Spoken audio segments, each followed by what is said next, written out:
Summer வந்தாச்சு. What's your plan for this holiday? எங்க கிட்ட விட்டுருங்க, நாங்க பாத்துக்கிறோம். GT Holidays.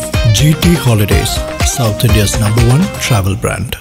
உங்கள் பகுதியில் நடக்கும் அனைத்து நிகழ்வுகளையும் ஆதன் நியூஸ் செயலியில் செய்திகளாக பதிவிட்டு சிட்டிசன் ஜேர்னலிஸ்டாக மாறுங்கள். அரசியல் நிகழ்வுகள், சுவாரஸ்ய தகவல்கள், கோரிக்கை, திருவிழா, விவசாயம் உள்ளிட்ட பல்வேறு நிகழ்வுகளையும் போட்டோ மற்றும் வீடியோவுடன் செய்திகளாக பதிவிடலாம். இது குறித்த மேலும் தகவலுக்கு ஸ்கிரீனில் தெரியும் இந்த எண்ணில் தொடர்பு கொள்ளவும். ஆதன் நேயர்களுக்கு அன்பு வணக்கம். இன்று நம்மோடு மூத்த பத்திரிகையாளர் திருமிகு பிரகாஷ் எம் சுவாமி அவர்கள் உள்ளார். வணக்கம் சுவாமி சார். வணக்கம். தமிழ்நாடு அரசியல் களம் ரொம்ப பரபரப்பா இருக்கு. அமித்ஷாவுடைய சென்னை வருகை தான் மிகப்பெரிய ஒரு பேசுபொருளாக மாறி இருக்கு. காலையில 12 மணிக்கு பிரஸ் கான்ஃபரன்ஸ், அமித்ஷா செய்தியாளர்களை சந்திக்கிறார்னு சொல்லப்பட்ட நிலையில ஈவினிங் பிரஸ்ஸை பார்த்துருக்காரு. பக்கத்துல எடப்பாடியோடு பிரஸ்ஸை பார்த்துருக்காரு. அதுலேயே ஏகப்பட்ட சிக்கல். கூட்டணி உறுதியாகுமா, உறுதியாகாதா? காலையிலேயே என்டிஏ அலையன்ஸ்னு பேனர் வச்சிருந்தாங்க. அதுக்கப்புறம் பிஜேபி பேனரா அது மாற்றப்பட்டுச்சு. இப்போ ஈவினிங் எடப்பாடியும் அமித்ஷாவும் ஒரே மேலையில் அமர்ந்து பிரஸ் மீட் கொடுத்துருக்காங்க. தமிழ்நாடு எலெக்ஷன்ஸை பொறுத்த வரைக்கும் பாஜக அதிமுக கூட்டணி உருவாகிடுச்சு, என்டிஏ கூட்டணி உருவாகிடுச்சு. அதிமுக தலைமையில தான் கூட்டணின்னு அமித்ஷாவே சொல்லியிருக்காரு. அமித்ஷாவுடைய சென்னை பயணம் ஒரு மிகப்பெரிய வெற்றி நாம எடுத்துக்கலாமா சார்? உங்களுடைய பார்வை என்ன? ஓரளவுக்கு வெற்றி தான். ஏன்னா அமித்ஷா எடுத்த காரியத்தை முடிக்காம விட மாட்டார். அவர் கொள்கை அந்த மாதிரி தான். அவர் ஆட்டிடியூடே வின் நோ லூஸ்னா அவர் நேற்று இரவு தங்கின போது சென்னையில் இறங்கிட்டு தனி விமானத்தில் வந்திருக்காரு. காலையில் தமிழிசை சவுந்தரராஜன் டாக்டர் வீட்டுக்கு போயிட்டு அவங்க அப்பாவோட அமரர் குமரி ஆனந்தன் துக்கம் விசாரிச்சுட்டு குருமூர்த்தி வீட்டுக்கு போயிட்டார். இதுக்கு பின்னாடி ஒரு பேக்ரவுண்டில் ஒருத்தர் இருக்காரு. அது குருமூர்த்தி தான் காரணம். குருமூர்த்தி வீட்டில் 2 மணி நேரத்துக்கு மேலே 2 மணி நேரம் போயிருக்கு. குருமூர்த்தி ஃபோன் போட்டு எடப்பாடிகிட்ட கொடுத்து ஃபோனில் கன்சல்டேஷன்லாம் நடந்திருக்கு. 12 மணிக்கு ஒரிஜினல் பிளான் பிரகாரம் 12 மணிக்கு பிரஸ் மீட், எடப்பாடியோட பிரஸ் மீட். எஸ், அதுதான் ஒரிஜினல் பிளான். அந்த பிரஸ் மீட்டை அபேண்டன் பண்ண கை விட்டாங்க. அப்புறம் செகண்ட் பிரஸ் கான்ஃபரன்ஸ் தான் திருப்பி ஈவினிங் எடப்பாடி. அது நடுவில் நடந்த மேட்டர் தான் முக்கியமான மேட்ரு. என்ன மேட்ரு? ஃபஸ்ட்டு 12 மணிக்கு பிரஸ் கான்ஃபரன்ஸ் எடப்பாடியோட வைக்கிறதுக்கும் அது கேன்சல் ஆனதுக்கும் 5 மணிக்கு 2வது பிரஸ் கான்ஃபரன்ஸுக்கும் இடையில் நடந்த மேட்டர் தான் முக்கியமானது. எடப்பாடி கேட்டாரா, நான் பிரஸ் கான்ஃபரன்ஸ் முன்னாடி சில டவுட்ஸ் எல்லாம் கேட்கணும் உங்ககிட்ட அப்படின்னு கேட்டாராம். கேளுங்கன்னாராம். அவர் டைரெக்டாக பேசினாரா, யாரை டிரான்ஸ்லேட் பண்ணி பேச வச்சாரான்னு தெரியல, கேட்டிருக்காரு. அப்போ சொன்னாரா இப்போ அவசரமாக நான் அறிவிக்கணுமா, கொஞ்சம் டைம் எடுத்துக்கூடாதான்னு கேட்டாராம். யூ டைம் இஸ் ஓவர்னா Amit Shah. You time is over. இனிமேல் நீங்கள் நான் வந்திருக்கிறதே இதுக்கோசம் தான் வந்திருக்கேன், அனௌன்ஸ் பண்ணாமல் போக முடியாது. நம்ம we need to stitch an alliance தைக்கணும்னாராம். We need to stitch an alliance அப்படின்னாராம். எனக்கு டைம் வேணுமே, நீங்கள் இனஃப் டைம் கொடுத்தாச்சு. நீங்கள் கேட்டீங்க, ஏங்க உங்கள் கட்சி தலைவரோடு தான் வந்தீங்க அன்றைக்கி, டெல்லிக்கு வந்தீங்க, அவங்க ஓகேன்னாங்க, எல்லாம் ஓகேன்ட்டாங்க. நீங்கள் பொதுக்குழு செயற்குழு கூட பண்ண போகிறீங்களா? You are party leader. அமித்ஷா டோரனியாக பேசியிருக்காரு. You are party leader, you take a decision. இல்லைங்க அப்படின்னா, no you take a decision. சரி, இன்னொரு சின்ன டவுட் என்னன்னா, என் தலைமையில் தான் இருக்கும்ண்ணா. ஓகே ரைட், நான் ஒன்றும் சொல்லியே, நீங்கள் தான் பெரிய கட்சி தமிழ்நாட்டில், உங்கள் தலைமையில் தான் என்டிஏ கூட்டணி இருக்க போகிறது அப்படின்னாராம். என்னை நிர்பந்தப்படுத்தக்கூடாதுன்னாராம். எதுக்குன்னு கேட்டாராம். வேண்டாம், அதெல்லாம் சேர்க்க சொல்லினாராம். அமித்ஷா சொன்னார், அது பாருங்கள், நாங்கள் பண்ணுறது உங்கள் நல்லதுக்கு தான் பண்ணுறோம். டிடிவியால் 15-20 சீட்டில் ஜெயிக்க முடியும், உங்களை தோக்க வச்சுட்டாரு போன தடவை.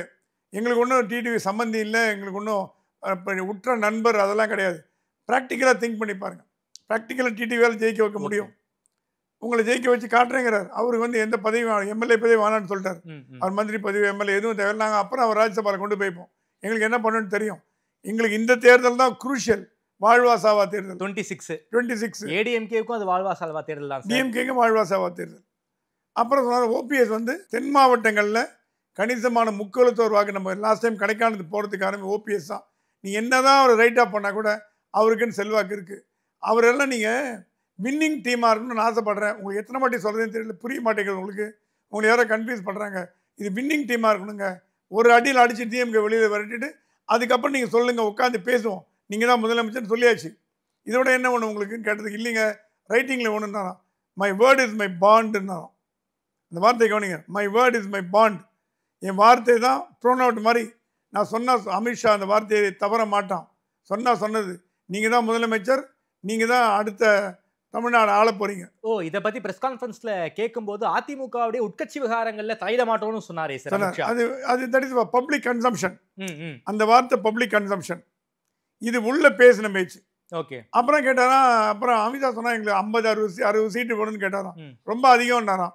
நாங்கள் அந்த 50-60 எல்லாரும் கொடுத்துக்கிறோம், ஓகே. உங்களுக்கு என்டிஏக்கு எங்களுக்கு 60-70 whatever கொடுத்துருங்க, நாங்கள் பார்த்துக்கிறோம். அது தேர்தல் சமயம் அதையாவது தேர்தல் நேரத்தில் முடிவு பண்ண, அந்த வார்த்தையில் அர்த்தம் கவனிங்க, அதையாவது தேர்தல் நேரத்தில் முடிவு பண்ணலாமே. ஆல்ரைட், வில் டிசைட் லேட்டர் அப்படின்ட்டாராம். Nainar you take care, discuss and let me நோன்ட்டார். அது முடிஞ்சு போச்சு. அண்ணாமலையை கூட்டு போய் ப்ரெஸ் கான்ஃபரன்ஸில் உட்கார வச்சதுக்கு காரணமே ஒரு பெரிய ரீசன் இருக்கு. அது பின்னாடி ஒரு கதையே இருக்கு. என்ன கதை இருக்கு சார்? முதல்ல அண்ணாமலை நான் வரலன்னாராம், அவர் வந்து கிளம்பிட்டாராம். கமலாலயத்தில் வந்து அண்ணாமலை கூட உட்கார்ந்தார். இன்ஃபேக்ட் ப்ரப்போஸ் பண்ண பேர்ல முதல் பேர் 10 பேர்ல அண்ணாமலை முதல்ல ப்ரப்போஸ் பண்ணார். முன்னாள் அவுட் கோயிங் தலைவர்ன்ற மாதிரி ப்ரப்போஸ் எல்லாரும் ப்ரப்போஸ் பண்ணியாச்சு. கிளம்பினதுக்கு அப்புறம் கிளம்ப போகிற நேரத்தில் குருமூர்த்தின்னு ஃபோன் வந்தது. அண்ணாமலை எங்கே போகிறீங்கன்னு. இல்லை நம்ம ஹேண்ட் ஓவர் பண்ணியாச்சு, நல்லபடியாக முடிஞ்சாச்சு, திருப்தியாக முடிஞ்சாச்சு, கம்மிங் டு ப்ரெஸ் கான்ஃபரன்ஸ் தரோம். அப்புறம் அதுக்கு அமித்ஷாவை கூப்பிட்டாராம், நீங்கள் ப்ரெஸ் கான்ஃபரன்ஸ் வரணும். எனக்கு ஒன்றும் வேலை இருக்க மாதிரி தெரியல, நயினார் தானே பார்த்துக்க போகிறாரு. இல்லை நீங்கள் வரீங்க, நம்ம we need to give impression that you are for the alliance. நீங்கள் அலையன்ஸுக்கு ஒத்துக்கொள்ள வைக்கதா இல்லைன்னா என்ன நடக்கும்? அதை பற்றியும் கேள்வி கேட்டாங்க. கடந்த முறை கூட்டணி முறிந்ததற்கு காரணம் அண்ணாமலையான்னு கேள்வி கேட்டோன்னே இல்லன்னு அமித்ஷா சொன்னாரு. இல்லன்னு சொன்னாரு. ஆனா என்ன நடந்துச்சு நமக்கு தெரியும் இல்லையா? அண்ணாமலையால தானே கூட்டணி முறிஞ்சது. அமித்ஷாக்கு என்ன பயன்னா, கட்சியில புரட்சி வெடிச்சு ரிவோல்ட் வர போறதுன்னு பயந்துட்டாரு. ஓகே. அண்ணாமலை இப்ப இல்லாம பிரஸ் கான்ஃபரன்ஸே வச்சுங்க, அண்ணாமலை கட்டி விட்டாங்கன்னு ஒருத்தர் ட்விட்டர் போட்டானா ஒரு 10 லட்சம் லைக் வரும். அண்ணாமலை புரட்சி படை உருவாகி, அண்ணாமலை புரட்சி படை உருவாக்கிடுது. ஸோ அண்ணாமலையை வந்து நீங்க தயவு, இன்ஃபேக்ட் கெஞ்சி கூத்தாடாத ஒரு நிலைமையில அமித்ஷா வந்து அண்ணாமலை நீங்க ரிக்வஸ்டா சொல்றேன், நீங்க வந்து பிரஸ் கான்ஃபரன்ஸ்ல உட்காந்துட்டு போயிடுங்க, இனிமே உங்களுக்கு தொந்தரவு பண்ண மாட்டோம், உங்களோட ஒப்புதலோட நீங்க வாய் திறந்து எதுவும் பேச வேண்டாம், நாங்க ஒரு ப்ரொஜெக்ட் பண்றோம், உங்க ஒப்புதலோட கூட்டணி வந்திருக்குன்னு சொன்னாதான் கட்சியில எங்களுக்கு நல்ல பேரு. இல்லைன்னா ரிவோல்ட் பண்ணிட்டு போயிட்டாங்கன்னா கட்சி காணாம போயிடும். நீங்க இவ்வளவு தூரம் கட்சியை வளர்த்துட்டு இந்த ஹெல்ப்பாவது பண்ண விடா கேட்டது. ஓகே அமித்ஜி ஐம் கமிங் தரோம். ஸோ அண்ணாமலை போனது நிர்பந்தத்தினால் கேட்டிங்கன்னா நிர்பந்தத்தினால் தான் போனார். அவருக்கு போகிறது துளி கூட இஷ்டம் இல்லை. அவர் மூஞ்சில் வந்து சந்தோஷம் இல்லை, கவனிச்சிங்களா? அவர் முகத்தில் ஒரு சந்தோஷம் இல்லை, எப்பவுமே ஜாலியாக பேசும். ஆனால் இந்த வாட்டி எம்சிலாம் பண்ணார், மைக்கை பிடிச்சி நீங்கள் பிடிச்சி நீ பேசு நீ பேசு நீ அடுத்து அதெல்லாம் பண்ணார். ஆனால் அவர் விருப்பம் இல்லாமல் தான் போயிருக்காரு. ஏன்னா அவர் சொன்னால் எனக்கு என்ன வேலைங்க, ஐ எம் பாஸ், அந்த வார்த்தை யூஸ் பண்ணாராம், I am past president, what role I have அப்படின்னாராம். No you have role, you please come அப்படின்னு அமித்ஷாவை மீறக்கூடிய அளவுக்கு அண்ணாமலைக்கு இது இல்லை, போயிட்டார். எடப்பாடிக்கு அமித்ஷா காத்திருந்தார். அதிமுக கூட்டணியை உருவாக்கிட்டு தான் இன்னைக்கு ஈவினிங் அமித்ஷா கிளம்புவதாக தகவல். ஆனால் நாளைக்கு தான் வந்து டெல்லி போறாரு. குறிப்பாக இந்த கூட்டணியை சீல் பண்ணிட்டு தான் போகணுங்கிற ஒரே ஒரு மைண்ட் செட்டோட அமித்ஷா வந்து சென்னைக்கு வந்திருக்காரு, நாம எடுத்துக்கலாமா சார்? கண்டிப்பா. இந்த சென்னையோட விசிட்டு முதல் நோக்கம் அதிமுகவுடன் கூட்டணி, என்டிஏ பலப்படுத்துதல், 2 அஜெண்டா. அதுக்கு குருமூர்த்தி தான் கூட அட்வைசரா இருந்திருக்காரு. குருமூர்த்தி ஏன்னா அமித்ஷாக்கு வந்து நிர்மலா சீதாராமன் உள்ள கொண்டாந்தீங்க வச்சுங்க, அது வேற மாதிரி ஆயிடும். ஏன்னா அவங்க ஒரு தமிழர், அவங்க கொஞ்சம் ஹை ஹேண்டட்னா அந்த மாதிரி இருக்காங்களான்ற ஒரு ஃபீலிங் வரும். ஸோ குருமூர்த்தி அப்படி இல்லை, குருமூர்த்தி இஸ் சாஃப்ட் மேன். அதில் அவரும் ஒரு RSS எமர்ஜென்சி காலத்துலேருந்து அரசியலில் இருக்காரு. RSS வார்ப்பு அவரு. ஜெயபிரகாஷ் நாராயணனோட இருந்தவர், மொராஜியோட நெருங்கிய நண்பர், எமர்ஜென்சி போது பாதிக்கப்பட்டவர். ஸோ அவர் அரசியல் பின்னணி உள்ளவர் தான். அவர் சொல்லுவார், I am not a politician, I am observer of politics. நான் ஒரு அரசியல்வாதி இல்லை, அரசியல் நோக்கர். ஒரு RSS பேக்கப் வந்து குருமூர்த்திக்கு இருப்பதன் காரணமாக தான் அமித்ஷாவே குருமூர்த்தி வீட்டுக்கு போயிருக்காரு, நாம எடுத்துக்கலாமா சார்? நேத்துக்கு அண்ணாமலை ஒரு வீட்டுக்கு போயிருக்காரு. ஹோம் மினிஸ்டர் ஒருத்தர் வீட்டில் போய் 2 மணி நேரம் ஸ்பெண்ட் பண்றாருன்னா அவர் முக்கியமான ஆள் இல்லையான்னு சின்ன குழந்தை கண்டாட சொல்லுங்க. அவரோட இம்பார்ட்டன்ஸை ஒரு மத்திய உள்துறை அமைச்சர் 2 மணி நேரம் 3 நேரம் உட்காந்து பேசுறாருன்னா அதுலேருந்தே அவரோட முக்கியத்துவம் என்னன்னு தெரிஞ்சு போச்சு நமக்கு. அது விடுங்க, அண்ணாமலை போய் பேசினது வந்து அண்ணாமலை கிட்டேருந்து என்ன உறுதிமொழி குருமூர்த்தி வாங்கினார்னா, உங்களால் கட்சிக்கு எந்த பாதகம் வரக்கூடாது, உங்களால் எந்த பாதகம் வரக்கூடாது, கட்சியை நல்லா வளர்த்தீங்க, உங்கள் ஹேட்ஸ் ஆஃப் டு யூ, நீங்கள் பண்ண நல்ல காரியங்கள்லாம் எவ்வளோ பண்ணியிருக்கீங்க, கட்சிக்கு உங்களை மாதிரி உயிரை கொடுத்து தியாகம் பண்ண யாரும் கிடையாது. அதே நேரத்தில் போகும்போது டிரான்சிஷன் ஸ்மூத்தாக இருக்கணும், எந்த போகக்கூடாது, எந்த மாதிரி இதுவும் சிஸ்மிக் பிளாட்டர் மாதிரி ஆகக்கூடாது, ஓரளவுக்கு நம்ம ஸ்மூத்தாக கொண்டு போனோம். ஏன்னா நம்மளோட கொள்கையே திமுக வீட்டுக்கு போனோம் தான். உங்களுக்கு அதான் கொள்கை, எனக்கு அதான் கொள்கை, பிஜேபிக்கு அதான் கொள்கை, அதிமுக அதான் கொள்கை. அந்த கொள்கை எல்லாம் சேர்த்து நிறைவேற்றுவோமே. தேர் இழுக்கு, இப்போதான் கபாலி கோயில் தேர் முடிஞ்சது, எல்லாம் தேர் ஊர் கூடி தேர் இழுக்கிற மாதிரி ஊர் கூடி தேர் இழுப்போம் அப்படின்னு அட்வைஸ் பண்ணிருக்காரு. அந்த அட்வைஸை கேட்டுட்டாராம். கடந்த காலத்தில் அதிமுக பாஜக கூட்டணியின் போது பாஜக வந்து அதிமுகவுக்கு சில பல நெருக்கடிகள் கொடுத்துருக்காங்க. அது நமக்கே நல்லா தெரியும். அதை வந்து வெளிப்படையாக நம்மளால பேச முடியாது. ஆனா இந்த எலெக்ஷனை பொறுத்த வரைக்கும் அதிமுக வந்து இப்போ வந்து ஒரு எதிர்க்கட்சியா தான் இருக்காங்க. ஃபுல் ஃப்ரீ ஹேண்ட் கொடுத்துட்டாங்க போல இருக்கே. டெல்லிக்கு வந்து எடப்பாடி போன பிறகு அதிமுக பாஜக கூட்டணி சீல்டுன்னு எல்லாருமே பேச ஆரம்பிச்சாங்க. அதற்கு பிறகு அமித்ஷா வந்து ட்வீட் போட்டார், என்டிஏ கூட்டணி தமிழ்நாட்டில் உருவாகும்னு போட்டாரு. ஆனா எடப்பாடி பழனிசாமி ஒரு வார்த்தை கூட சொல்லல. நாடாளுமன்றத்துல வக்பு மசோதாவை எதிர்த்து ஓட்டு போட்டிருக்காரு. அது பாஜகவுடைய கனவு திட்டம். எதிர்த்து ஓட்டு போட்டிருக்காரு. சோ இப்போ வந்து கொள்கை வேறு கூட்டணி வேறு, ஒரு காமன் மினிமம் ஒரு ப்ரோக்ராம் நாங்க உடன்படுத்தல நாங்க செயல்படணும்னு அமித்ஷாவே சொல்லியிருக்காரு. ஒரு ஃப்ரீ ஹேண்ட் கொடுத்திருக்காரு போல இருக்கே சார் அதிமுகவுக்கு. அதிமுக தலைமையில் கூட்டணி ஒரு அதிமுகவுக்கு ஒரு ஃப்ரீ ஹேண்ட் கொடுத்திருக்காரு. அதிமுக வச்சுதான் நம்ம வந்து திமுக வீழ்த்த முடியுங்கிற ஒரு மைண்ட் செட்டுக்கு பாஜக வந்திருக்காங்க போல இருக்கே. குருமூர்த்தியை பொறுத்த வரைக்கும் அவர் அட்வைஸ்லாம் நிறைய கொடுத்திருக்காரு அமித்ஷாட்ட. Okay. One of the advice என்ன கொடுத்தாருன்னா, எப்படியாவது அதிமுக உள்ள கொண்டாந்துருக்கேன், மீதி கொஞ்சம் விட்டு கொடுத்து போங்க, அட்ஜஸ்ட் பண்ணிக்கங்க, ஒரேடே நம்ம ஸ்ட்ரிக்ட் பண்ண வேண்டாம், டைட் ரொம்ப முடுக்க வேண்டாம், ஆர்ம் ட்விஸ்ட் பண்ண வேண்டாம், கொஞ்சம் ஓரளவுக்கு நம்ம வந்து. ஏன்னா அவர் என்ன பயப்பட்டாருன்னா, நாளைக்கு நீ கம்பல் பண்ணி ஜாயின் பண்ண வச்சிங்கன்னா எலெக்ஷன்ல வேலை செய்யலாம் வச்சுக்கோங்க, கதை கந்தலா போயிடும். இதை குருமூர்த்தி அறியாதவர் இல்லை, அவருக்கு தெரியும். பல அரசியல் களத்தை கண்டு கூட்டணி ஜெல்லாகணும். களத்துல வந்து அதிமுக ஒர்க் பண்ணணும்னா அவனை ரொம்ப முறுக்க முடியாது. அதனால அமித்ஷா சொன்னாராம், ஓகே கூட்டணி வந்துட்டீங்க, ஓபிஎஸ் டிடிவி சாரி ஓகே அவங்களை இந்தியாவில் பார்த்துக்கிறோம். அதெல்லாம் வந்து அமித்ஷா ஒத்துனது காரணமே ரொம்ப முறுக்க கூடாதுன்னு தான். நீங்க கேட்கலாம், அமித்ஷா போன வாரம் டெல்லியில சொன்னதுக்கும் என்டிஏ ட்வீட் போடுறது இப்போ என்ன வித்தியாசம்?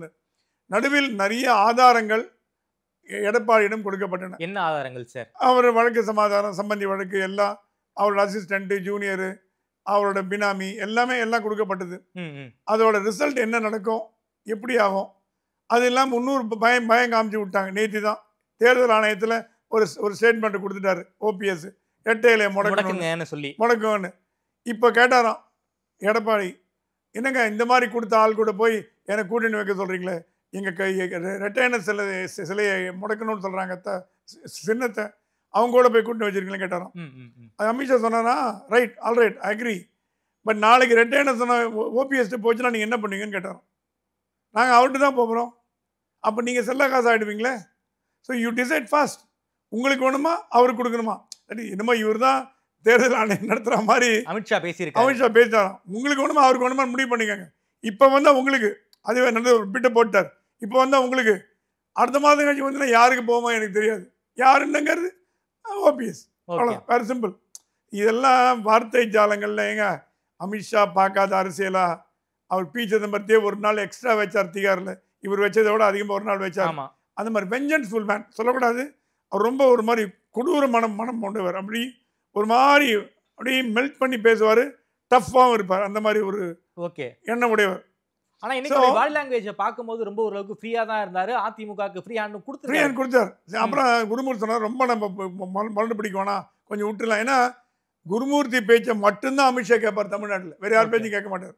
ஏன்னா அந்த அளவுக்கு வச்சிருக்கார் குருமூர்த்தியை. பிரதமர் அமித்ஷா மட்டும் இல்லை, பிரதமர் வந்து குருமூர்த்தி மேலே ரொம்ப மரியாதை வச்சது காரணமே குருமூர்த்தியால் சில காரியங்களை பண்ண முடியும்.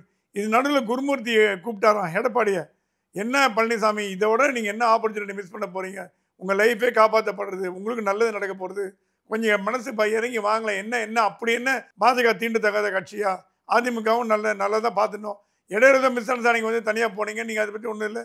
இப்போ நம்ம திமுக என்ற ஒரு ஒரு பெரிய மாபெரும் சக்தியை எதிர்க்கணும்னா கூட்டணி அவசியம்.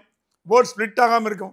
நம்ம சீமானை உள்ளே எடுத்துக்கலாம், நீங்கள் கவலைப்படாதீங்க, நாங்கள் எல்லாம் பண்ணிக்கிறோம், நீங்கள் முதல்ல அக்ரிமெண்ட்டில் கையெழுத்து போடுங்க, ப்ரெஸ் கான்ஃபரன்ஸ் வாங்கன்னு சொன்னதுக்கப்புறம் பெரிய மனசு பண்ணி அவர் அப்புறம் இதுக்கு நடுவில் எடப்பாடி என்ன பண்ண, அவர் கட்சி தலைவர்லாம் கூப்பிட்டுருக்காரு. எல்லாரும் ஒரே கோரஸாக சொன்னாங்களாம், அண்ணே நீங்கள் ப்ரெஸ் கான்ஃபரன்ஸுக்கு போனோம் ஒன்று கிளம்பிட்டார். ஓபிஎஸ்க்கும் அதிமுகவுக்கும் எந்த தொடர்பும் கிடையாது, அவர் தனியே, நீங்கள் உங்களுக்கு தான் ரெட்டைன்னு சொன்ன பிறகுதான் எடப்பாடி வந்து பிரஸ் கான்ஃபரன்ஸ்க்கே வந்திருக்காரு. அப்படிதான் நான் கேள்விப்பட்டேன். ஓகே நான் கேள்விப்பட்ட நியூஸ் அதான். அதிமுக பாஜக கூட்டணிக்காக தான் தலைவர் மாற்றமே நடந்திருக்கா சார்? நயினார் தான் தலைவராக போறாரு. ஸோ ஏற்கனவே ஏடிஎம்கேல இருந்து வந்தவர். ஸோ ஒரு ப்ராக்சி ஏடிஎம்கேவா பாஜக தலைவரை கொண்டு வந்தாச்சு, அதன் காரணமாக தான் இந்த அளவுக்கு சுமூகமா போகுங்கிற ஒரு முடிவையும் டெல்லி எடுத்திருக்காங்களா? கூட்டணிக்காக அண்ணாமலை காவு கொடுக்கப்பட்டானா கண்டிப்பாக காவு கொடுக்கப்பட்டார். ஓகே. ஏன்னா அவரை வந்து நிர்பந்தப்படுத்தி நீங்கள் தலைவராக கண்டிப்பாக பண்ண வச்சிருக்கலாம். ஆனால் காவு கொடுத்து அவரோட இத்தனை வருஷம் 3 வருஷத்துக்கான ஒர்க்கெல்லாம் வந்து நீங்கள் வந்து ஒரு அளவுக்கு ரெஸ்பெக்ட் கொடுத்தா கூட அவரோட எண்டிங் சரியில்லை. பிகினிங் பிரமாதமா இருந்தது. ஓகே. அவருடைய டென்யூர் வந்து அப்ரப்டா முடிஞ்ச மாதிரி. இப்போ முக்கியமான தலைவர்லாம் பேசியிருந்தேன் பாஜகவில். அவங்க சொன்னாங்க அண்ணாமலையை வந்து இன்னும் கொஞ்சம் நம்ம மரியாதையை ட்ரீட் பண்ணி வெளியில் அமைச்சிருக்கலாம், இன்னும் திடீர்னு போய்ட்டு கெட் அவுட் அப்படின்னு சொல்ற மாதிரி ஆகிப்போச்சு. அதுதான் அவருடைய தொண்டர்கள்லாம் ரசிக்கலை. அண்ணாமலையோட விசிறிகள் தொண்டர்கள் ரசிக்காத காரணம் ஓவர் நைட்டா தூக்கி அடிச்ச மாதிரி அந்த மாதிரி இல்ல, தூக்கி அடிக்கல. ஏதாவது முக்கிய பொறுப்பு கொடுப்பாங்களா சார்? என்ன பொறுப்புன்னு தெரியல. அண்ணாமலை வாங்குற நிலைமையில் இல்ல. அவர் 3 மாசம் லீவ்ல உத்தரகண்டும் ஹிமாலயாஸ் போறாரு ஃபேமிலியோட. இமயமலைக்கு போறாரா? இமயமலைக்கு போறாரு, ஃபேமிலியோட போறாரு. ஏன்னா அவர் வந்து 3 வருஷமா ஃபேமிலியோட டைம் ஸ்பெண்ட் பண்ணவே இல்லை. பாவம் அந்த குழந்தைங்களும் அப்பா இங்கே கூப்பிட்டு போலேன்னு இருக்கு. லண்டன் போன கூட தனியாக தான் போனார். ஸோ அடுத்த வாரம் கிளம்புறாரு. Is going on vacation. 3 மாதம் எந்த ஃபோன் எந்த இதுவும் இல்லாமல் ஃபேமிலியோட ஸ்பெண்ட் பண்ணிட்டு 3 மாதம் கழிச்சு வந்து அப்புறம் தமிழ்நாட்டில் என்ன நடக்குதுன்னு பார்க்கணும். அவர் போயிட்டு வர வரைக்கும். ஏன்னா புது தலைவர் வந்தாருன்னா இவருக்கு இனிமேல் ரோல் கிடையாது. ஓகே. இவருக்கு ஒன்றும் பெரிய ரோல் இப்போ இவங்க மாதிரி நம்ம பொன்னார் மாதிரி தமிழிசை மாதிரி அவர் எக்ஸ் தலைவர் தான் இருப்பார். அவர் எக்ஸ் தலைவராக செயல்பட போகிறதா இல்லையாங்கிறத 3 மாதம் கழிச்சு தான் பார்க்கணும். ஏன்னா வெக்கேஷன் போயிட்டு வந்த அப்புறம் தான் முடிவு பண்ணுவார். என்ன மைண்ட் செட்டில் சார் இருக்காரு அண்ணாமலைக்கு? வந்து ஒரு பேக் ட்ராப் ஆயிருக்கு. என்ன மைண்ட் செட்டில் இருக்காரு? இல்லை எலிவேட் பண்ணுவாங்களா? எல்முருகனை வந்து எலிவேட் பண்ண மாதிரி அண்ணாமலை அவர்களை எலிவேட் பண்ணுவாங்க. அதாவது பாஜகவை ஒரு தமிழ்நாடு மத்தியில் ஒரு பேசுபொருள் ஆக்கியதில் அண்ணாமலைக்கு ஒரு மிக முக்கியமான ரோல் இருக்குது, பங்கு இருக்குது. அதுக்கு வந்து ஏதாவது வந்து ஒரு வெகுமானம் கொடுக்கணும்ல சார் தேசிய பாஜக? வெகுமானம் கொடுக்கணும். அண்ணாமலை வெகுமானம் வேண்டான்னா என்ன பண்ணுவீங்க? எனக்கு மத்திய அமைச்சரவை பதவி வேண்டாங்கிறாரு. எனக்கு வந்து ஆளுநர் பதவி வேணாங்கிறார். டூ ஏர்லின்ட்டாரு. ஆளுநர் பதவி வயசு இருக்கு. அகில இந்திய பொதுச் செயலாளர் பாஜக பதவி வேண்டான்ட்டாரு. ஜெனரல் செக்ரட்டரி பொதுச் செயலாளர் அது வேண்டான்ட்டாரு. தேசிய செயலாளரை விட கொஞ்சம் உயர்ந்த பதவி. பொதுச் செயலாளர் ஆர்கனைஸ் செக்ரட்டரி அடுத்த லெவல் செயலாளரோட பெரிய போஸ்ட் அது கொடுக்குறேன்னாங்களாம். எதுவுமே வேண்டான்ட்டாரு. அவர் எந்த மூட்ல இருக்காருன்னு தெரியல. அவர் வந்து ஆனா இஸ் அஃபெண்டட். மனதளவில் அண்ணாமலை பாதிக்கப்பட்டிருக்காருன்னா கண்டிப்பா அண்ணாமலைக்கு வருத்தம் இருக்கு. அண்ணாமலைக்கு வருத்தம் இருக்கு. அது வந்து மறுக்க முடியாத உண்மை. ஆனா அண்ணாமலைக்கு இந்த அதிமுக பாஜக கூட்டணிக்கு விருப்பம் இல்லைங்கிற மாதிரி தெரியுது. அது என்ன காரணம் சொல்றாருன்னா, எனக்கும் எடப்பாடிக்கும் பஞ்சாயத்து சண்டையே கிடையாதுங்க. எனக்கு எடப்பாடி பிடிக்காம போறதோ அவரு என்ன பிடிக்காம போறதே கிடையாது. நான் கொள்கையை பத்தி பேசுறேன். நாளைக்கு ஓட் டிரான்ஸ்பர் ஆனோம். பாஜக ஓட்டெல்லாம் ஏடிஎம் கேட்க போனோம். அதிமுக ஓட்டுலாம் பாஜக வரணும். வருது இல்ல சார்? பாரதிய ஜனதா கட்சி ஓட்டு அங்க போகும். அதிமுக ஓட்டு வரலன்னா என்ன பண்றீங்க? சார் கோவையில் வந்து வானதி எம்எல்ஏ ஆயிருக்காங்க. மொடக்குறிச்சி அது பழைய கதை. பழைய கதை. வந்து எம்எல்ஏ ஆனாரு. பழைய கதை. நீங்க சொல்றது 5 வருஷம் முன்னாடி கதை. அதுக்கப்புறம் உள்ளுக்குள்ள மச் வாட்டர் ஃப்ளோ நடந்த பிரிட்ஜும்பாங்க. அந்த மாதிரி நிறைய விஷயங்கள் நடந்திருக்கு. அவங்களும் மனசு வருத்தப்பட்டாரு. இப்போ எடப்பாடி முழு மனசோட கூட்டணிக்கு வந்தா நினைச்சிட்டு இருக்கீங்க? வரலையா? பின்ன எப்படி வருவாரு? அவர் விஜயோட போனதான் துடிச்சிட்டு இருக்காரு. அவரு விஜய் சொல்லிட்டாராம் டிசம்பர் 25 வரைக்கும் நோ அலையன்ஸ் ஸ்டாக்ஸ்ன்ட்டாராம். கதை மூட்டாங்க. உன்னை 2ஆம் கட்டத்திலாம் சொன்னாங்களாம், அண்ணா இன்னைக்கு விஜய் நம்பி நீ ஜனவரி வரைக்கும் வெயிட் பண்ணினா கஷ்டமாயிடும், அதுக்கெல்லாம் பாரதிய ஜனதா கூட்டணியும் போயிடும், திருப்பி எஸ்டிபியோட உட்காந்து மாரடிக்கணும், அவங்க வந்துடுவாங்க 5 வருஷம் கழிச்சு. ஓகே, அதனால தயவு செய்து ஒரு முடிவு எடுத்துட்டு நீங்க இங்கேயே வந்துருங்க அப்படின்னு எல்லாம். அவர் வந்து ஃபேமிலி குடும்பம் நெருக்கி இருக்கு. யார்? எடப்பாடிய குடும்பம் நெருக்கி இருக்கு. கட்சி 2ஆம் கட்ட தலைவரும் நெருக்கி இருக்காங்க. அவருடைய க்ளோஸ் அட்வைசர் நெருக்கி இருக்காங்க. வேற வழியே இல்லை அவருக்கு எடப்பாடிக்கு. he was left in a lurch, ஆங்கில பழமொழி மாதிரி. வேற வழி இல்லாம இந்த பக்கம் வந்துட்டார். கூட்டணி வைக்க வேண்டிய கட்டாயத்துக்கு உள்ளாக்கப்பட்டார். அவர் மனசு விரும்பி வந்தாலும் கேட்டீங்கன்னா மனசு விரும்பி வரல. அண்ணாமலை தான் திருப்பி எடுக்கிறாராம். பேக் டு ஸ்கொயர் ஒன் ஆரம்பிச்சாராம். Back to square one. இந்த மாதிரி அவர் மனசு ஒப்பு இல்லாம உள்ள கொண்டாந்தீங்கன்னா நாளைக்கு எப்படி அவர் உங்களை ஜெயிக்க வைப்பாரு அப்படியே ஒரு லாஜிக்கல் பாயிண்ட் கேட்டிருக்காரு. ஸோ அதனால அண்ணாமலே நான் ஸ்டெப் டவுன் ஆயிக்கிறேன். ஏன்னா நீங்க பிடிவாதமா இருக்கீங்க. கூட்டணி வேணும் தான் வேணும். அவரை கத்தியை வச்சு காமிச்சு மிரட்டி, ஒரு உதாரணம் சொல்றேன், கண்ணை வச்சு கழுத்துல வச்சு மிரட்டி கொண்டு சைன் பண்ண வச்சு. அதனாலதான் நேத்திக்கு வந்து மாநில தலைவர் பதவிக்கான தேர்தலில் நான் வந்து நாமினேஷன் பண்ண மாட்டேன்னு சொன்னாரா? பண்ண மாட்டேன்னு சொல்றேன். எனக்கு வேண்டாம். நான் வந்து உங்களை வேண்டான்னு சொல்ல, என்னால அந்த தலைவராக இருந்து அந்த காரியம் பண்ண முடியாது. நாளை கட்சி தோத்து போச்சுன்னா அந்த கிராஸையும் சேர்ந்து நான் தான் சுமக்கணும். நாளைக்கு இந்த கூட்டணி தோத்து போச்சு வச்சுங்க, நீங்க நழுவிடுவீங்க. சோசியல் மீடியா என்ன போட்டு கிழிப்பான். அண்ணாமலை தலைமையில் போட்டியிட்ட அதிமுக கூட்டணி படுதோல்வி, திமுக ஆட்சியை பிடித்ததுமா, என்னோட லெகசிக்கு கெட்ட பேர், இது வேண்டாம், my legacy should not be spoiled அப்படின்னு டீசெண்டா விலகிட்டார். ஆனா அவர் மனசுல வருத்தம் இருக்கு. இதுல அமித்ஷா தவிர, குருமூர்த்தி தவிர எல்லாருக்குமே இதுல வருத்தம். இந்த கூட்டணியில அப்போ எடப்பாடிக்கு வருத்தம், அண்ணாமலைக்கு வருத்தம், எல்லாருக்கும் வருத்தம். Okay sir. குறிப்பாக ஒரு நிர்பந்தத்தால் உருவான கூட்டணி எடுத்துக்கலாம். இது வந்து ஒரு நேச்சுரல் அலையன்ஸா இல்ல நிர்பந்தத்தால் உருவான கூட்டணியா? நேச்சுரல் அலையன்ஸ் இல்ல. ஓகே. நேச்சுரல் அலையன்ஸ் இல்ல. அவர் வந்து இந்த நேச்சுரல் அலையன்ஸா மேக் பண்ண முடியுமா? திமுகவுக்கு எதிராக நரேட்டிவ் செட் பண்ணுவதற்காக ஒரு அன்நேச்சுரல் அலையன்ஸ் தான். இதை வந்து திமுகவுக்கு எதிராக ஒரு நரேட்டிவ் செட் பண்றதுக்கு ஒரு நேச்சுரல் அலையன்ஸால அமித்ஷாவாலேயோ எடப்பாடியாலேயோ கொண்டு போக முடியுமா? அமித்ஷா ஏன் இவ்வளவு சீக்கிரம் அவசரப்பட்டாருன்னு ஒரு முக்கியமான தலைவர் கேட்டேன். ஏன் ஏங்க இவ்வளவு அவசரப்படுறாரு? ஏப்ரல்லே பண்ணிட்டாருன்னு ஒரு வருஷம் இருக்குது. Yes yes yes. ஏன் அவ்வளவு இந்த இயர் எண்ட்ல வச்சு கூடாதா? இல்ல அமித்ஷா சொல்றாரு கூட்டணி கட்சிகளிடையே ஒற்றுமை தேவை, ஜாயிண்டா போராட்டம் பண்ணோம், ஜாயிண்டா ஒர்க் பண்ணோம், ஜாயிண்டா பூத் லெவல் மீட்டிங் பண்ணோம். அந்த ஒற்றுமை இருந்தாதான் 2 பேரும் ஜெயிக்க முடியும். திடீர்னு தேர்தல் ஒரு மாதம் முன்னாடி கூட்டணின்னா எவனும் வேலை செய்ய மாட்டான். 2010ல ஜெயலலிதா பண்ணாங்களோ அந்த ஜெயலலிதா பண்ண மாதிரி ஒரு வருஷத்துக்கு முன்னாடி பண்ணோம். இப்ப தமிழ்நாட்டு ஃபைல கையில எடுத்துக்கிறார் அமித்ஷா. ஏன்னா எல்லா தேர்தலும் பட்டியல் போட்டிருக்காரு. ஸோ இவர் கேட்டாரா எடப்பாடி, ஏங்க எங்களுக்கெல்லாம் அசிங்கமா இருக்குங்க, எல்லாம் நீங்க சும்மா ரைட் பண்ணிட்டு போறீங்க, நீங்க ஒண்ணுமே ஆக்ஷன் எடுக்க மாட்டேன்றீங்க. Mister Palaniswami, wait and see, you don't underestimate Amit Shah. You don't underestimate Amit Shah, wait and see அப்படின்னா மே ஜூனுக்குள்ள திமுகவுக்கு தலைவலி ஆரம்பிக்கும்னு தோன்றுது. ஓ, ரெய்ட்ஸ் மூலமாக தலைவலி? ரெய்ட்ஸ் மூலமா இல்ல, வழக்குகள் மூலமாக. ரெய்ட்ஸ் எல்லாம் முடிஞ்சு போச்சு, இனிமே ரெய்டு கிடையாது. அந்த ரெய்டுகளை தோண்டி துருவி எடுத்து வழக்குகள் பாஞ்சு கன்விக்ஷன் போற அளவுக்கு கூட ஆக்ஷன் எடுக்கிறோம் அப்படின்னு. பாஜகவுக்கு ஒரு முக்குளத்தூர் சமூகத்தை சேர்ந்தவரை வந்து தலைவராக நியமிச்சிருக்காங்க. அந்த முக்குளத்தூர் ஓட் பேங்க்ங்கிறது அதிமுகவுக்கு கொஞ்சம் கிடைக்காம இருந்துச்சு ஒரு லாஸ்ட் ஒரு 2-3 எலெக்ஷனா. ஸோ அதை வந்து கேப் அப் பண்ற விதமாக தான் நயினாரை வந்து பாஜக வந்து கொண்டு வந்திருக்காங்களா சார்? அது ஒரு உண்மை. நீங்கள் இதில் ஜாதி அரசியல் ப்ளே பண்ணி தானே உண்மை. ஏன்னா அவரே சொன்னார் அமித்ஷாட்ட, ஐயா நீங்கள் வந்து நாடார்னு பார்த்தீங்கன்னா பொன் ராதாகிருஷ்ணனையும் பொன் ராதாகிருஷ்ணனையும் டாக்டர் தமிழிசையும் போட்டிங்க. அப்புறம் வந்து பட்டியலின மக்கள்னா கிருபாநிதியும் எல் முருகன் போட்டிங்க. அப்புறம் கவுண்டர்னா நீங்கள் வந்து அண்ணாமலையும் சிபி ராதாகிருஷ்ணனையும் போட்டிங்க. தேவரில் யாருமே ரெப்ரசன்டேட்டிவ் இல்லைன்னு உடனே டெல்லி தேவர் அவ்வளோ தேவர் கம்யூனிட்டி பற்றி எடுப்பார் ரெக்கார்டு.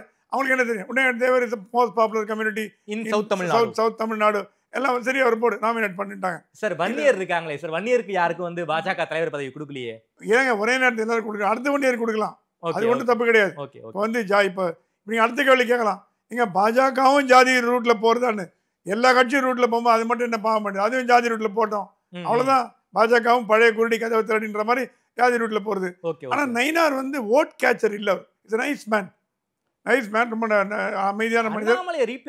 அண்ணாமலைக்கு ரீப்ளேஸ் பண்ற அளவுக்கு நயினார் வந்து அந்த பதவிக்கு ஈக்குவலண்ட் ஆனவர் பாஜக தலைவர்களே சொல்றாங்க. அந்த கூட்டணிக்காக நயினாரை கொண்டு வந்திருக்காங்க, கூட்டணிக்காக அண்ணாமலை பலி கொடுத்துட்டாங்க. என்ன பிரளயத்தை விளைவிக்க போறதுன்னு பாஜக தொண்டரெல்லாம் பயந்துட்டு இருக்காங்க. 2ஆம் கட்ட தலைவராக நாளைக்கு என்ன நடக்க போறது? ஏன்னா இன்னைக்கே ஒரு 1000-2000 பேர் அண்ணாமலையின் ஆதரவாளர் ராஜினாமா பண்ணதா கேள்விப்பட்டோம். கட்சி விட்டு வெளியில போயிட்டாங்க. ட்விட்டர்ல ஃபேஸ்புக்ல I'm quitting BJP, quitting BJP, quitting BJP. Sir திமுகல இருந்து எம்ஜிஆர் விலக்கப்பட்ட போது திமுகல இருந்து பல பேர் விலகின மாதிரி அந்த கதையை சொல்றீங்களே?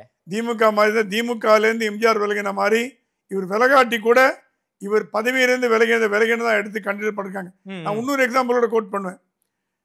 நரசிம்மராவ் வந்து ஜெயலலிதாவை கடுமையா தாக்கிட்டு ஜெயலலிதாவோட கூட்டணி வச்ச பொழுது தமிழ்நாடு வெளியில வந்து தமிழ் மாநில காங்கிரஸ் ஆரம்பிச்சார்.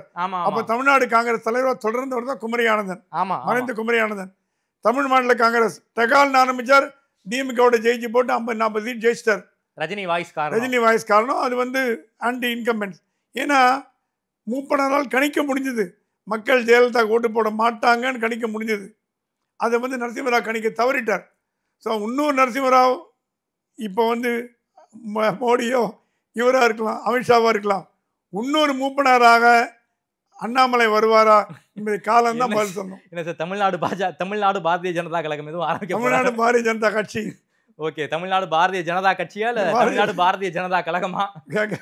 இல்ல தெரியல. ஆனா அவர் அந்த பண்ணுவார். மோடி மேல ரொம்ப அன்பு வச்சிருக்காரு. Okay okay. இப்ப தனி கட்சி ஆரம்பிச்சாருன்னா மோடியை பிரைஸ் பண்ண இது என்ன திமுக ஏதிமுக ஒரே அண்ணா ஒரே கலைஞர் போட்டோ வச்சு கலைஞர் போட்டோ வச்சு ஓட்டுறதுக்கு வந்து டிஎம்கே டிஎம்கே இல்லை. இங்க நீங்க வெளியில வந்தீங்கன்னா நீங்க வந்து மோடியோ அமித்ஷா படத்தை யூஸ் பண்ண முடியாது. Okay okay okay. அதனால அந்த அளவுக்கு போக மாட்டான்னு நினைக்கிறேன். ஆனா அவர் மனசு வருத்தப்பட்டிருக்காருங்கிறது நியாயமான உண்மை. சரி, பிஎம்கே வருவாங்கன்னு எதிர்பார்த்தோம். நேற்றுக்கு தான் வந்து கட்சிக்குள்ள ஒரு மிகப்பெரிய ஒரு மோதல் போக்கு. ஏன் வந்து அந்த மேடையில் வந்து பாமக பார்க்க முடியல? குறிப்பாக வந்து பெரியவருக்கு வந்து பாஜக கூட போகக்கூடாதுங்கிற ஒரு எண்ணம் இருக்கு, ஏடிஎம்கே கூட போகணுங்கிற ஒரு எண்ணம் இருக்கு, சின்னவருக்கு வந்து ஏடிஎம்கே வேணாம் பாஜக வேணுங்கிற ஒரு மைண்ட் செட்ல இருந்ததாக தகவல். இப்போ பாஜகவும் அதிமுகவும் ஒன்று சேர்ந்தாங்க. பாமகவுக்கு வேற வழியே இல்லை, இங்கே தான் வந்தாகணும். என்ன மைண்ட் செட்ல பாமக இருக்காங்க? நான் அங்கே இருக்கிற முக்கியமான ஒரு தலைவர்கிட்ட பேசியிருந்தேன். அவர் சொன்னார், மருத்துவர் ஐயா வந்து திமுக கூட்டணியில் போகலான்னு ரொம்ப முயற்சி எடுக்கிறாரு, எப்படி முடிக்கும், டோர் க்ளோஸ்டு, பஸ்ஸு ஃபுல்லு, அது கிண்டல் பண்ணணும். அன்புமணி எங்க ஃபுட்போர்டில் தாங்க தொங்கிட்டு போனோம், திமுக கூட்டணியில் போனோம் இடம் கிடையாதுங்க, இடம் கொடுப்பான்னாராம். அவர் டாக்டர் தயாரா இல்லையா, எனக்கு தெரியும் நான் வாங்குவேன், 30 சீட் வாங்குவேன், 40 சீட் வாங்குவேன். கலைஞர்கிட்ட 30 சீட் வாங்கினார் சார், கலைஞர்கிட்ட வாங்கினாரு, ஸ்டாலின்கிட்ட வாங்க முடியாது. அப்போ சொன்னார், அப்போ கூட அன்புமணி சொன்னார், இல்லைப்பா அந்த மாதிரி போனீங்கன்னா விசிக வெளில வந்துடும், விசிக வெளில போகிறத திமுக விரும்பாது, உங்களுக்கு 4 சீட்டு கேட்டால் கொடுத்துருவாங்க, அந்த மாதிரி நிற்கணுமான இடத்துக்கு நான் போய் அதிமுக போகிறேன்னாராம். அது சொன்னாராம் அன்புமணி டாக்டர், இதுதான் ப்ராப்ளம்ப்பா, நீங்கள் அதிமுக காமிங்க, திமுக காமிங்க, கம்யூனிஸ்ட் இருப்பீங்க, மார்க்சிஸ்ட் இருப்பீங்க, நமக்கு அப்படி இல்லை, நமக்கு ஒரே நம்ம வந்து நம்ம கட்சியை பற்றி வெளியில் என்ன பேசுகிறாங்கன்னா தேர்தல் அணி மாறுற கட்சின்னு பேசுகிறாங்க. எனக்கு கேவலமாக இருக்குது, நான் கட்சி தலைவராக இருக்கேன், நீ தலைவராக இருந்தாலும் உனக்கு கேவலப்படுவேன், உனக்கு தலைவராக தூக்குறேன், எனக்கு குடும்ப கட்சி அது. இது ஆக்சுவல் ரீசன் பற்றி இது கிடையாதுங்க. சௌமியா அன்புமணி வருத டாக்டர் பெரிய ராமதாஸுக்கு பிடிக்கல. என்ன சார், மருமகள் எலிவேஷன் ஆகுறது, மருமகள் எலிவேட், அவர் பேரன் முகுந்தனை கொண்டு வருது, அன்புமணிக்கு பிடிக்கல. டிசம்பர் மாதம் பொதுக்குழுலேயே பிரச்சனை வந்துச்சு சார், சிறப்பு பொதுக்குழுலேயே. இதுதான் அது எனக்கு தெரிஞ்ச நண்பர் தைலாபுரம் வட்டாரங்கள் சொன்ன தகவல் என்னன்னா, ஒரு ஃபேமிலியில் 4 தலைவர் இருக்கிறது தமிழ்நாட்டிலே ஒரே கட்சி பாட்டாளி மக்கள் கட்சி தான்.